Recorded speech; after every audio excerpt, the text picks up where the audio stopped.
আগরতলা শহর থেকে একটি বাইক চুরি করে বাংলাদেশে পাচারের উদ্দেশ্যে নিয়ে যাওয়ার সময় পশ্চিম থানার পুলিশ গতকাল রাতে দুই যুবককে রাজধানীর বর্ডার গোলচক্কর এলাকা থেকে গ্রেফতার করেছে।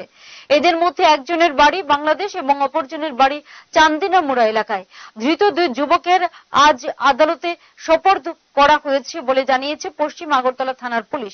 তবে অবাক করার বিষয় হলো, কিছুদিন আগে লেকচমোহনী বাজার থেকে চুরি হওয়া অটোর টিকিট নাগাল পায়নি পুলিশ। নিজেদের দুর্বলতাকে সিসি ক্যামেরার উপর চাপিয়ে দিচ্ছে বলে অভিযোগ উঠতে শুরু করেছে পশ্চিম থানা পুলিশের বিরুদ্ধে।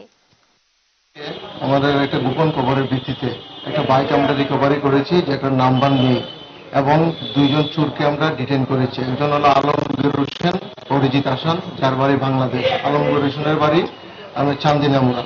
তাদেরকে ডিটেইন করার পর জিজ্ঞাসাবাদে তারা বলেছে যে বাইকটি সে চুরি করে নিয়ে গেছে। এর আগেও কয়েকটা বাইক চুরির ইনসিডেন্টে আলমগীর হোসেন ইনভলভমেন্ট আছে। এখন আমরা একটা স্পেসিফিক কেস এই বিষয়ে নিয়েছি 73/2024 under section 382D of IPC. আজকে তাদেরকে পুলিশ রিমান্ড চেয়ে আমরা আদালতে প্রেরণ করব।